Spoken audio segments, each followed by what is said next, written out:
অনেক বছর আগেকার কথা। তখন আমার বয়স মনে হয় 14-15 বছর।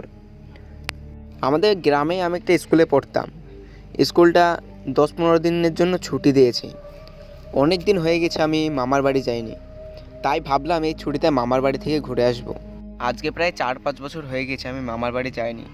রাস্তাটাও ঠিক মনে নেই যে কোন দিক দিয়ে যেতে হবে। তাই আমি ভাবলাম আমার একা যাওয়া ঠিক হবে না। রাস্তাও চিনি নি, যদি বা যেতে যেতে হারিয়ে যাই তখন কি হবে। তাই আমি ভাবলাম একজনকে আমার সঙ্গে নিয়ে যাব। তাই আমার একটা স্কুলের বন্ধুকে আমি ডাকতে গেলাম।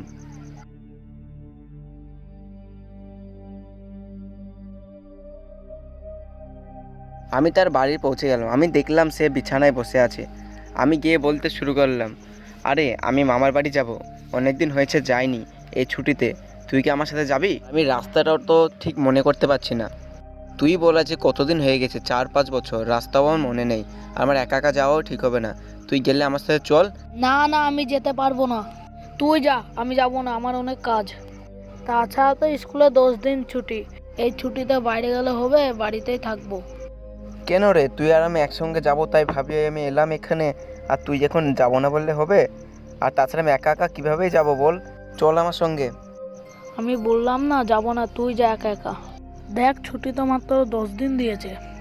তুই জানিস তো আমি কোনো ছুটিতে কোনো জায়গায় যাইনি। তাছাড়া এখন বাড়িতে কেউ নেই।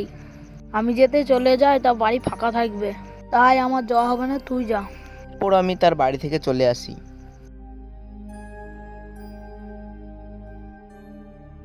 কিছুক্ষণ পরে আমি আমার বাড়িতে চলে আসি। আমি বসে বসে ভাবতে থাকি আমার একা যাওয়া কি ঠিক হবে। আবার কখনো কখনো ভাবছি যাবই না, কিন্তু এতদিন হয়ে গেছে মামার বাড়ি যাইনি, এরপর আর স্কুল ছুটিও থাকবে না।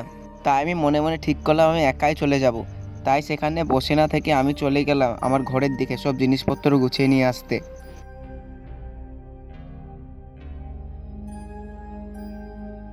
কিছুক্ষণ পরে আমি আমার একটা ব্যাগ সহ জিনিসপত্র গুছিয়ে নিয়ে চলে আসি আর ঘরের বাইরে চলে যাই।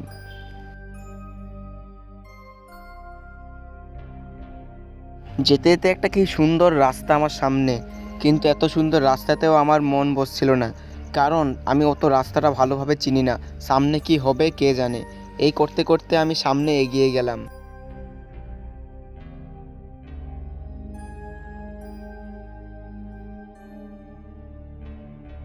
বেশ অনেকক্ষণ হয়েছে হাঁটা, তা একটা গাছের নিচে আমি ভাবলাম একটু বসে পড়ি, একটু বিশ্রাম নেওয়া যাক সেখানে, আর তারপরে না হয় রাস্তা দেখে যাওয়া যাবে। তাছাড়া অনেকক্ষণ হাঁটার পর শরীরটা বেশ ক্লান্ত লাগছিল, চারিদিকে বেশ রোদ আর এই গাছের ছায়ায় বেশ একটু আরাম লাগছিল। তাই আমি বেশি দেরি না করে সেখানে শুয়ে পড়লাম।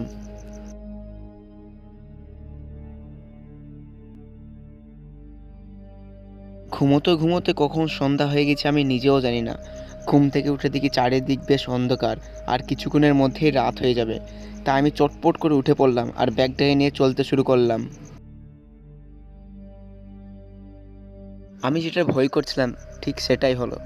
বেশ রাত হয়ে গেছে, চাঁদটা দেখা যাচ্ছে। আমি একটা রাস্তা দিয়ে এর মধ্যে হেঁটে চলে যাচ্ছি।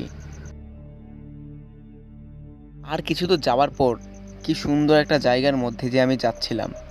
আমার মনে হচ্ছিল আমি ঠিক রাস্তা দিয়েই যাচ্ছি, কিন্তু কেন জানি না ভয়ও লাগছিল, কারণ এত বছর যাইনি। যদি রাস্তাটা ভুলে যাই না, তাহলে সব যাবে। আমার পেছনে কে যেন আসলো আর আমাকে ডাকলো। এই বাচ্চা, তুমি কে? তুমি এই রাস্তা দিয়ে যাচ্ছ, তোমার কি ভয় লাগছে না? বাচ্চা, তোমার বাড়ি কোথায়? তা তুমি এত রাত্রে কোথায় যাবে? তুমি কি কিছু জানো না? কিছুটা সেই রকমই, আমি তো এখানে নতুন, মামার বাড়ি যাচ্ছি, আমার বাড়ি এখানে না।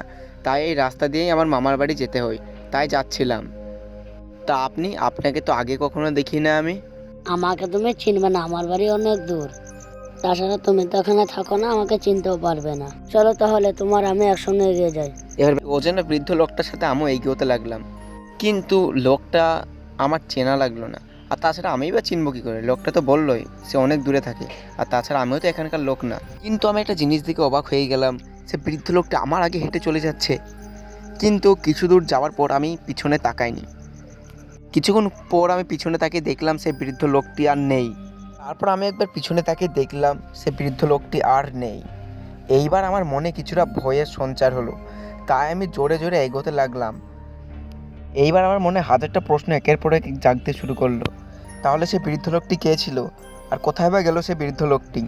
সেই লোকটি যে আমাকে বললো আমার সঙ্গে সঙ্গে আসবে। যাই হোক, আমি আবার গ্রামের মধ্যে চলে এলাম। সামনেই মামার বাড়ি দেখা যাচ্ছে, আলোও জ্বলছে, তাই আমি দ্রুত সেখানে চলেই গেলাম। বাড়ির ভিতরে ঢুকে আমাকে একটা ঘরে বসতে দেওয়া হলো। আমি একটু স্বস্তি পেলাম এখানে, কিন্তু মনের মধ্যে সেই একই রকম প্রশ্ন, কে ছিল সেই বৃদ্ধ লোকটি? আর কেনই বা আমার সঙ্গে আসার কথা বলল? আর কোথায় বা চলে গেল সেই বৃদ্ধ লোকটি? এই অজানা রহস্য আমার কাছে রহস্যই থেকে গেল।